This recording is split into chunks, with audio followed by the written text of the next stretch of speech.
more in the Lord. Resulting to praying kapag kunwari hindi na natin kayang i-handle yung mga bagay. Because acknowledging that we are limited.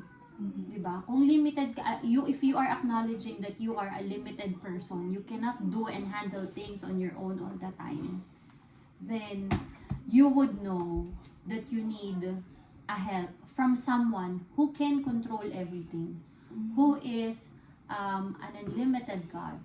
Diba? So, if you have this heart who is humble enough to admit that you are limited, then whenever there are things that is too overwhelming for you, too hard for you, instead of crying like a baby na kailangan agad mapadede para maano ang problema niya, matanggal ang problema niya. Kasi minsan ng mga baby gusto palaging may comfort, di ba? Gusto palagi ibigay yung kailangan nila, kaya sila iiyak eh, di ba?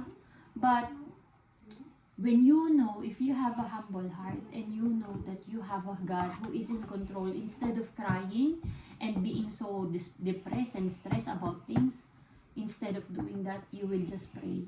You will pray to someone who you know who would help you and deliver you in your situation. Right? And it says here too that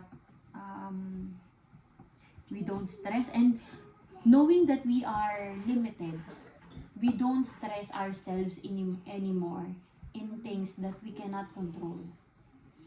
Automatic yan. Pag hindi mo kayang i-handle yan, hindi mo makokontrol yan, Lord, ikaw ang bahala. For example, like whenever I mention you, Daddy, all the time, pag nag-i-snow, namumblema ka agad, hindi pa yan makapal o manipis pa lang yung snow, namumblema ka agad. Sinasabi ko sa'yo palagi, the snow, the weather you cannot control, but the Lord can. Pag-pray mo na huwag masyadong malakas. Pag-pray mo na sana i-refill yung strength mo. Because you can never control that, but the Lord can control you, your thoughts, and the weather.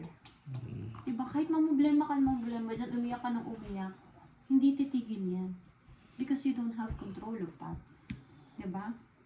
But when you know who to run to every time na may problema ka, then that will give you peace. Because that only means na, ay, hindi ko to kaya, Lord. I need you.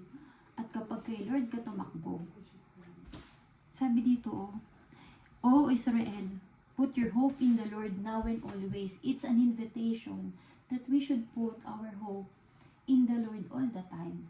Bakit? Because it will calm you. It gives you peace. Sabi dito, instead, I have calmed and quieted myself. Bakit? Because he put his hope in the Lord. Diba? That's why it's very important, anak. It's very important.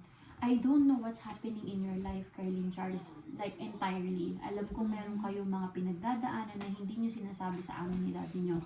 And even you, daddy, maybe ganun ka rin sa akin. Even me, di ba? May ganun din ako. Yung mga bagay na hindi tayo sinasabi sa isa't isa. But I want you to understand that you don't have to do it on your own. Run to the Lord because He is the only one who would truly understand your situation, who would truly give you the peace that you need, who would really strengthen you in that situation. Alam niyo, anak, kaya minsan ang mga tao na-frustrate sa buhay nila because they want to control their situation. They want to control their life. It's out of their radar. It's out of their radar. Kaya sila nai-stress. Uy, ano na gagawin ko dito? Hindi ko alam kung anong mangyayari sa susunod. Anong mangyayari bukas? Alam niyo, maraming taong nai-stress. Lalo na ngayon sa mundo natin na nagmamahal lahat, nagkakawar. Nai-stress ang mga tao kasi I don't know what's gonna happen next. And when people wants to control their life, their family, ang kanilang mga anak, ang kanilang magulang, if only I can control my magulang, ayoko silang ganyan eh. If I can only control my kids, ayoko ng ganito, ganyan. The more na masyado mo kinokontrol ang isang bagay dahil gusto mo ikaw ang mag-control, gusto mo ikaw yung nakokontrol mo maging maayos lahat tinatry mo on your own, the more stress you are getting. Same things with you, Carlin Charles. If you are trying to control kung ano yung nangyayari sa buhay ninyo and you don't wanna give it to the Lord, you're putting the stress on you. Which is supposed not to be, because you are not meant to do it on your own. You are designed to depend on God. And if you are doing it on your own, you are stressing yourself, you will find yourself tired already, you will find yourself na parang, ano yung daddy, yung parang pagod na pagod ka na, yung parang, kaya maraming taong, di ba, exhausted.